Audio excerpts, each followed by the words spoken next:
Assalamualaikum warahmatullahi wabarakatuh. Nama saya Nolan Arbi dengan NPM 2021020214. Prodi Hukum Tata Negara kelas A.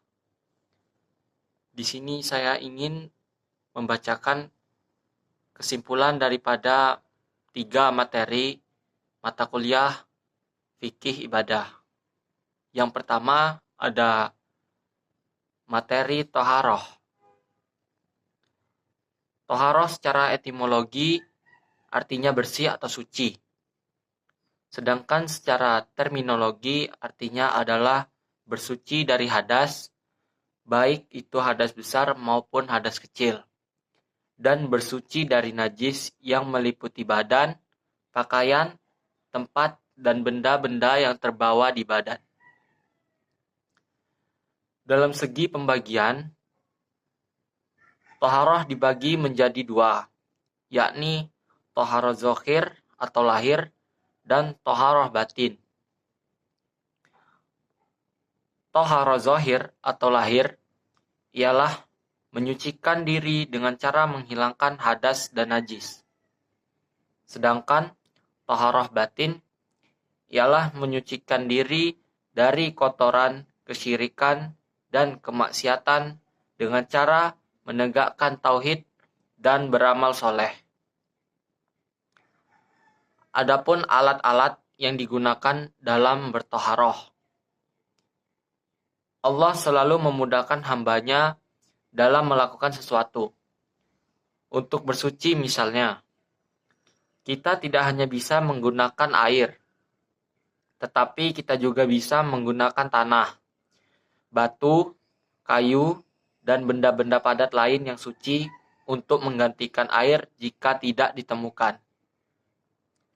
Namun, dalam bersuci menggunakan air, kita juga harus memperhatikan air yang boleh dan tidak boleh digunakan untuk bersuci. Adapun macam-macam air. Yang pertama, air yang dapat digunakan untuk bersuci adalah air mutlak, yaitu air yang suci dan mensucikan. Yang diantaranya 1. Air hujan, 2.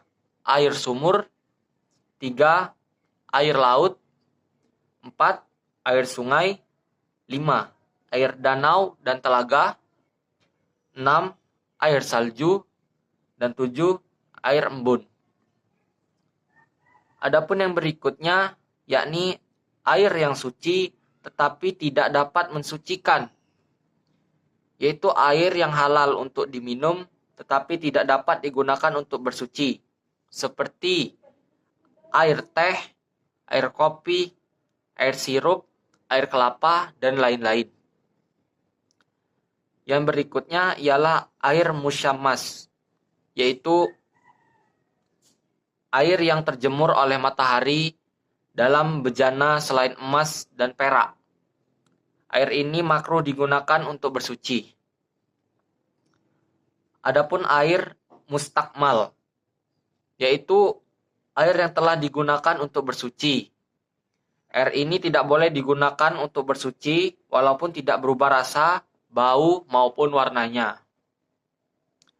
Yang terakhir ada air mutanajis, yaitu air yang sudah terkena najis, baik yang sudah berubah rasa, warna, dan baunya, maupun yang tidak berubah dalam jumlah yang sedikit, yaitu kurang dari 2 kulah, atau 270 liter menurut ulama kontemporer. Lalu materi yang kedua ialah mengenai wudhu.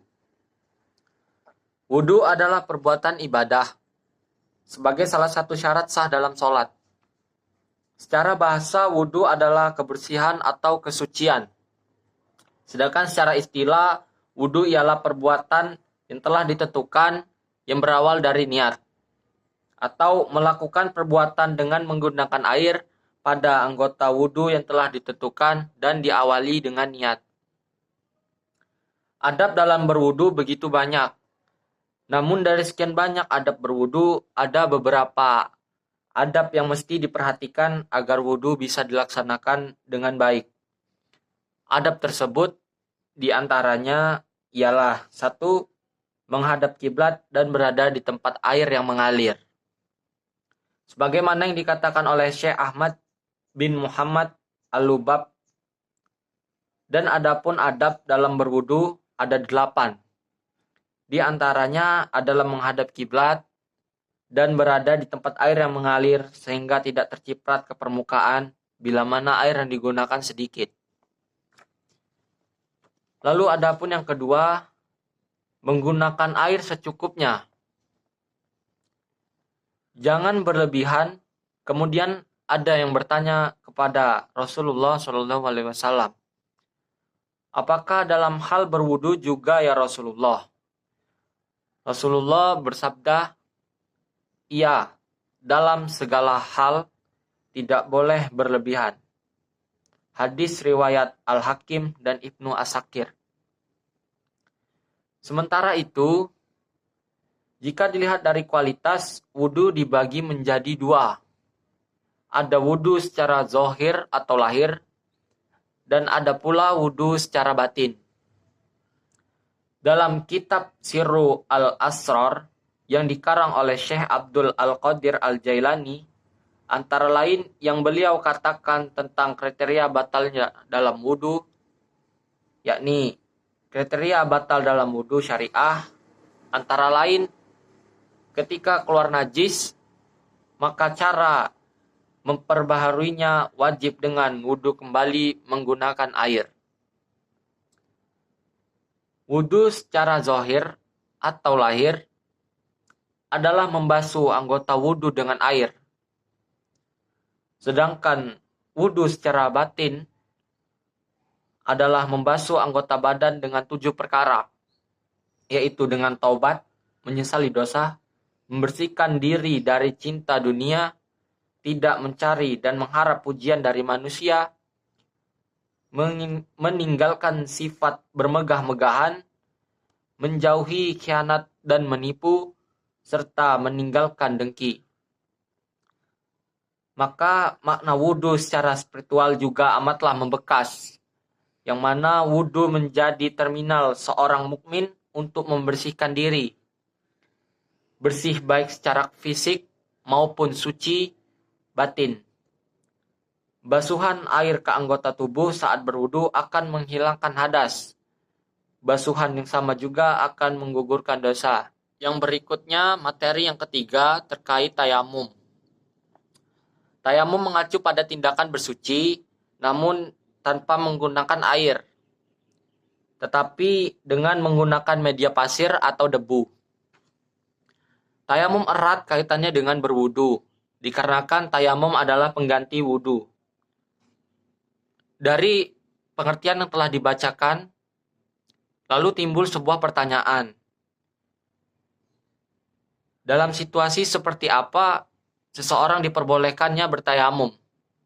Mengingat wudu dapat dilakukan setiap saat, tetapi tayamum tidak. Ada 3 sebab orang diperbolehkan bertayamum. Yang pertama, dikarenakan benar-benar tidak ada air. Telah mencari dan berupaya mendapatkan air, namun tidak ditemukan sumber air. Atau dalam keadaan kemarau panjang. Maka dalam situasi seperti ini, seseorang diperbolehkan untuk bertayamum. Yang kedua, disebabkan karena sakit, yang mana jikalau terkena air, maka sakitnya akan bertambah parah. Yang ketiga, dikarenakan ada hewan yang lebih membutuhkan air. Terdapat air, namun itu adalah satu-satunya air untuk berwudu. Tetapi di sisi lain ada hewan yang lebih membutuhkan air. Maka jika dalam kondisi seperti ini, utamakanlah hewan agar hidupnya dapat terselamatkan. Adapun tata cara bertayamum, yang mana yang pertama yang harus dilakukan ialah menyiapkan tanah berdebu atau debu yang bersih. Yang kedua, dalam keadaan menghadap kiblat, Ucapkan basmalah, lalu letakkan kedua telapak tangan pada debu dengan posisi jari-jari dirapatkan. Yang ketiga, usapkan kedua telapak tangan pada seluruh wajah, disertai dengan membaca niat dalam hati. Yang keempat, letakkan kembali telapak tangan pada debu. Kali ini jari-jari direnggangkan. Jika ada cincin pada jari dapat dilepaskan sementara. Yang kelima, tempelkan telapak tangan kiri pada punggung tangan kanan, hingga ujung-ujung jari salah satu tangan tidak melebihi ujung jari telunjuk dari tangan yang lain. Yang keenam, usapkan telapak tangan kiri ke punggung lengan kanan sampai ke bagian siku. Lalu balikkan telapak tangan kiri tersebut ke bagian dalam lengan kanan. Kemudian usapkan hingga ke bagian pergelangan. Adapun yang ketujuh, usapkan bagian dalam jempol kiri ke bagian punggung jempol kanan. Selanjutnya lakukan hal yang sama pada tangan kiri. Yang kedelapan, pertemukan kedua telapak tangan dan usap-usapkan di antara jari-jari. Seperti setelah melakukan wudhu dengan air, usai tayamum juga dianjurkan untuk membaca doa bersuci. Sedangkan untuk yang membatalkan tayamum itu dibagi menjadi 3. Yang pertama yaitu semua hal yang membatalkan wudhu juga dapat membatalkan tayamum. Yang kedua, melihat air yang bisa dipakai berwudhu. Dan ridah atau hal lain yang dapat membatalkan tayamum ialah murtad atau keluar dari Islam. Mungkin sekian mengenai pemaparan kesimpulan 3 materi daripada mata kuliah fikih ibadah. Kurang lebihnya saya mohon maaf. Wassalamualaikum warahmatullahi wabarakatuh.